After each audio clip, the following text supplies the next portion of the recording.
Escalava, uma escalava. Já está. Já está? Já está a aparecer? Aqui ainda não me diz. Pronto, agora já está. Ok.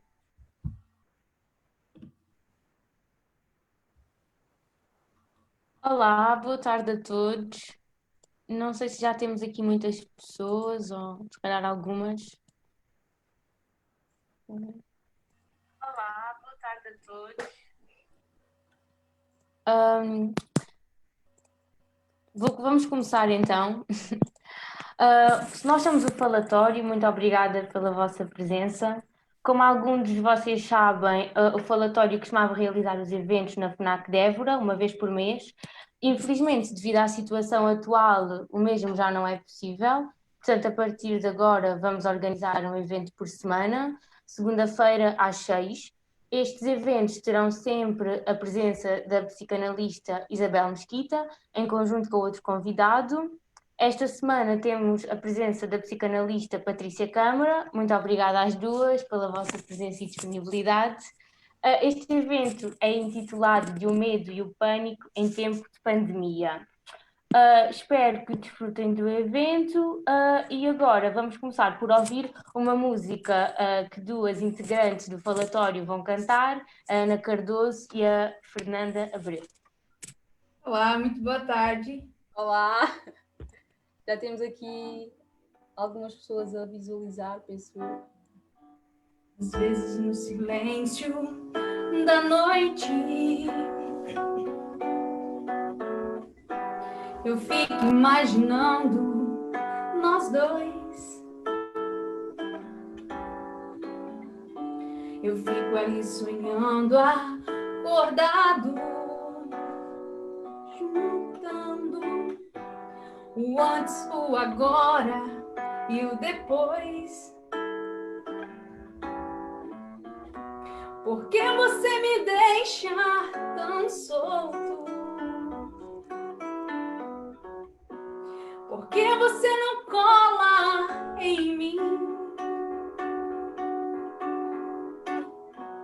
Tô me sentindo muito sozinho. Não sou nem quero ser o seu dono. Às vezes o carinho cai bem. Eu tenho os meus desejos e planos secretos. Só abro pra você e mais ninguém. Por que você me esquece e some? E se eu me interessar por alguém? E se ela de repente me ganha? Quando a gente gosta, é claro que a gente cuida.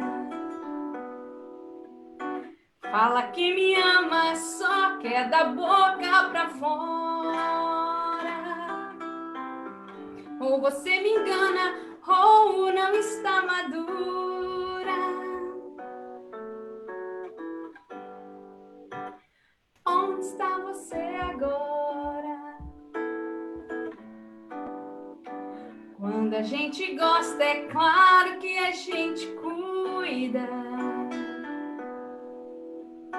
Fala que me ama, é só quer da boca pra fora. Ou você me engana, ou não está madura. Onde está você agora?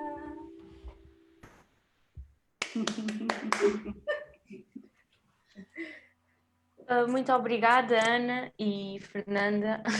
Passo agora então a palavra à professora Isabel Mesquita e à psicanalista Patrícia Câmara. Caso queiram fazer algum comentário ou tiverem alguma dúvida, basta comentarem o direct do Facebook. Espero que desfrutem da sessão. Olá, Então, boa tarde a todos e a todas. Eu quero, em primeiro lugar, felicitar a organização e dar aqui uma palavra de apreço a estas minhas alunas, minhas companheiras aqui de iniciativas desde já há algum tempo.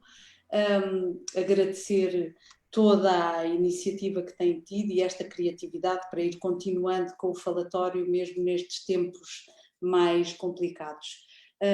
E cumprimentar e agradecer também a presença aqui da minha amiga e colega Patrícia Câmara.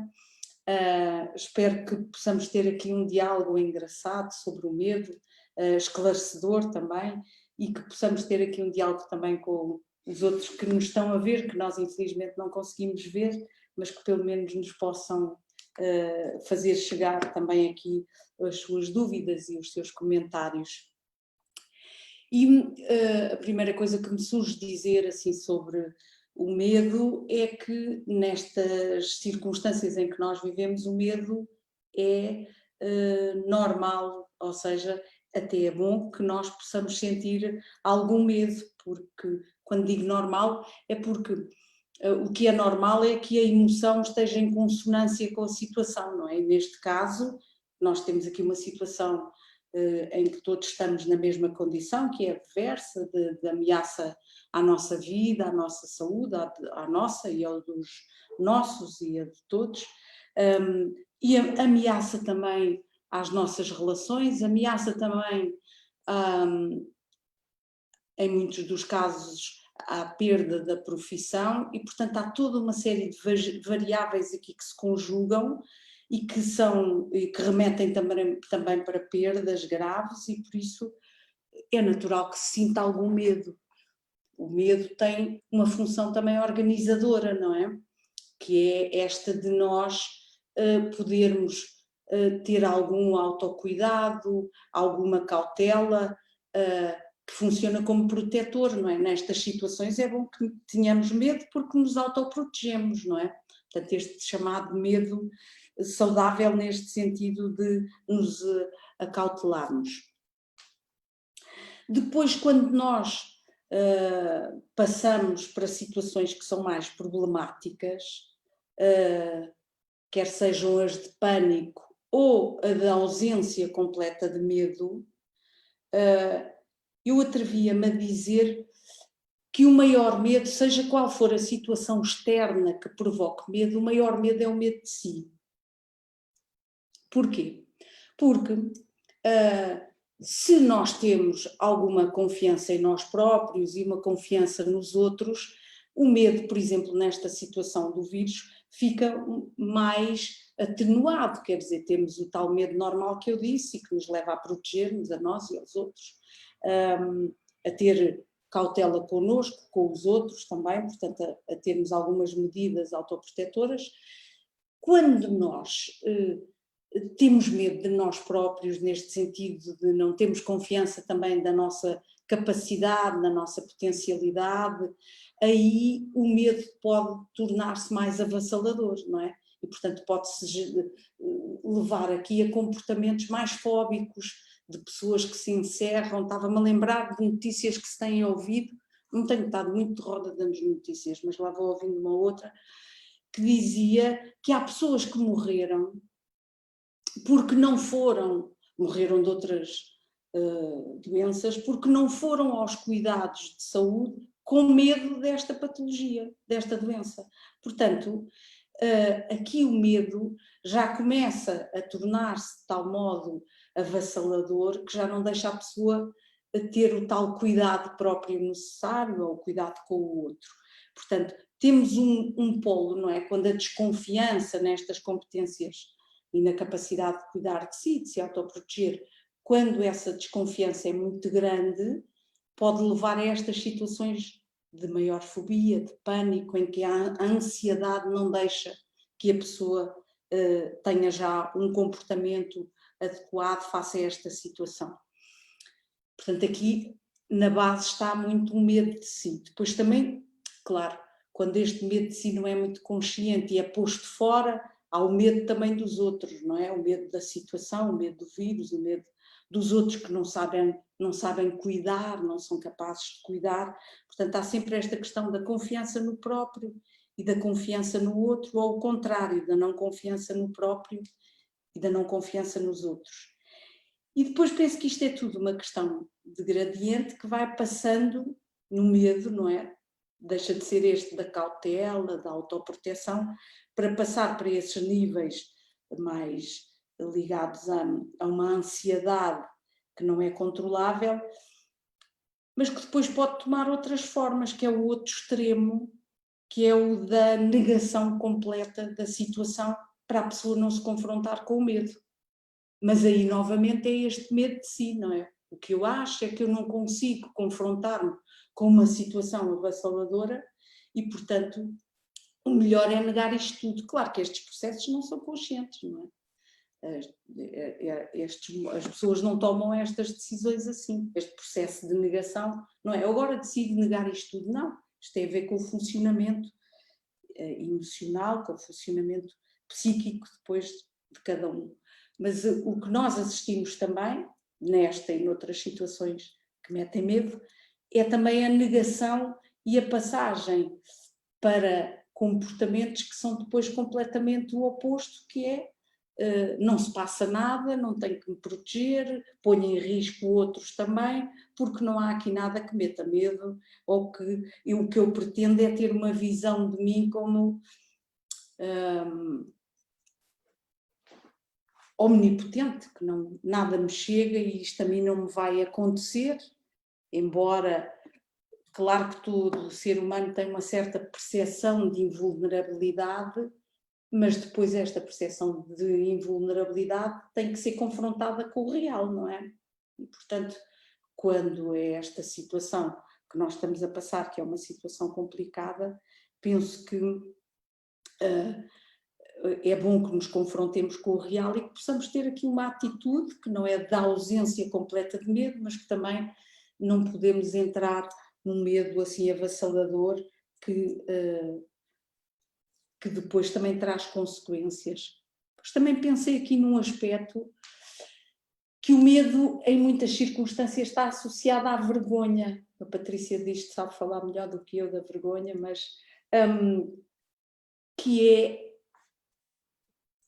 o medo é sempre muito associado à fragilidade, não é? E portanto eu posso confrontar-me mais com as minhas fragilidades, perceber em que áreas é que eu sou mais frágil ou não, o que é que me assusta mais, o que é que me mete mais medo, e portanto há situações em que isto traz uma tal vergonha, esta exposição da fragilidade, o eu mostrar que tenho medo, que depois leva a todo um processo, a todo um comportamento que é desajustado face às situações geradoras de medo. Não sei se faz sentido à Patrícia, mas parece-me que muitas situações fóbicas, muitas situações que levam que desencadeiam o pânico, têm depois subjacente muito isto, esta vergonha de estar a expor a minha vulnerabilidade, não é?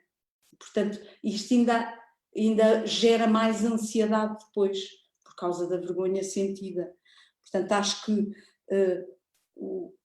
até hoje em dia nós assistimos muito a isso, não é? Então, veja-se a quantidade de desportos radicais que apareceram, não é? As pessoas também tentam sempre muito pôr o medo, pôr-se à prova em relação ao medo, não é? E depois o medo em certas circunstâncias vem aqui quase misturado, não é a circunstância atual que estamos a passar, mas nesse caso dos desportos radicais ou de alguns comportamentos às vezes que as pessoas têm mais exagerados, que têm a ver com este testar os limites, até onde é que eu consigo ultrapassar os meus medos, e onde às vezes se mistura o medo com uma certa adrenalina, com uma certa excitação até, não é? Eu faço um desporto radical, portanto há ali sempre uma mistura que está ali associada entre o medo e todo o entusiasmo e a excitação. Portanto, o ser humano, apesar do medo ser um sentimento que faz parte das nossas vivências, penso que é um daqueles que há uma tentativa sempre de o ultrapassar, de o negar, Agora apareceu-me aqui a dizer que o tempo da reunião faltam 10 minutos, penso que não deve ser real, não é? É que se não desaparecemos aqui é desagradável. Não sei se a vocês também vos chegou. Bem. Bom, mas se calhar então passo a palavra à Patrícia, aproveito esta deixa aqui para ir para a Patrícia falar um bocadinho e depois entramos se calhar aqui no diálogo. Ok, obrigada. Em primeiro lugar, obrigada à Isabel e obrigada à equipa fantástica do Falatório que mais uma vez estão a dinamizar esta hipótese de pensarmos em conjunto. Eu acho que a Isabel já disse as coisas principais que eu tinha pensado também. Eu ontem pensei, o que é que me assusta a mim, não é? Para além do óbvio, do medo de morrer, do medo da contaminação, do medo que morram as pessoas que nós gostamos, há um medo que me parece um medo maior, que é o medo da perversão de conceitos. E eu penso que a Isabel acabou de clarificar esta facilidade com que se ajuiza o medo, não é? E com que se transforma o medo num lugar feio. Porque o medo à partida tem uma função absolutamente protetora, não é? É o que nos faz fugir dos predadores, é uma emoção básica da existência para a sobrevivência e que leva sempre a uma resposta psicossomática adaptativa, não é? Ou seja, face a uma ameaça real, nós tentamos proteger-nos para sobreviver e, portanto, adotamos comportamentos opostos aos comportamentos de risco. Obviamente o problema surge quando estas respostas adaptativas, esta resposta de medo, deixa de ser uma resposta adaptativa e passamos a ter medo, às vezes não de uma ameaça real, mas medo do próprio real. E aí, em vez de ser adaptativo, como eu dizia, passa a ser um ataque a si mesmo, como dizia a Isabel e bem, acabamos por ter medo quase uma espécie de nós próprios, numa espécie de terrorismo interno. Claro que o medo tem a sua gradação, não obedece uma lógica totalitarista, não é? Mas o que é que acontece que nos faz passar de um medo mais saudável para um medo mais acentuado? É exatamente, creio, as situações traumáticas, não é? As situações traumáticas que vamos vivendo ao longo da vida que nos levam para a linha da descontinuidade.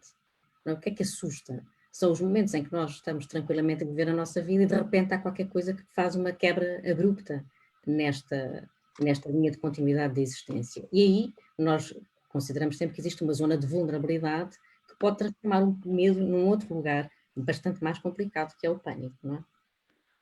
Mas, quando o medo perde esta sua função adaptativa, o que é que acontece, acima de tudo? É a possibilidade da perversão de conceitos, como eu dizia. E passamos ao sítio onde se tem medo do próprio medo, não é? Ou ignorando o medo, ou agindo o medo, lá está nos comportamentos, como dizia a Isabel, nos comportamentos mais disruptivos, que levam à adoção de comportamentos de risco, não é? Entre a proteção que não permite movimentar e a proteção que paralisa, não é? Como sabemos, e a proteção, desculpem, que faz agir, há todo um mundo no meio mais membranar da aceitação do medo.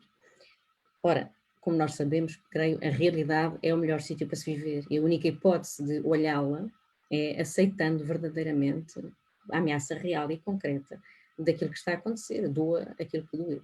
E, portanto, é aceitar a incerteza. Claro que nós estamos habituados a um gradiente de incerteza diferente e, de repente, é-nos pedido que lidemos com a incerteza à flor da pele. E, portanto, obviamente, a gestão do medo aparece em todos nós e aparece também de acordo com a nossa personalidade e com a forma como temos de viver e olhar a vida. O que é perigoso também nesta altura é que quando as situações traumáticas se acumulam em nós e há uma situação de medo que aparece, de disrupção no mundo atual, no agora, o que acontece é que muitas vezes nós podemos virar tudo ao contrário e romancear os predadores. E, portanto, o medo, em vez de nos fazer fugir da ameaça real, faz-nos ir ter com ela, não é? Mais uma vez adotando ou comportamentos de risco ou em extrema paralisação da existência. Sim? Por isso, veja lá, Isabel, não quero estender mais, assim, diga se quiser interromper, interrompa.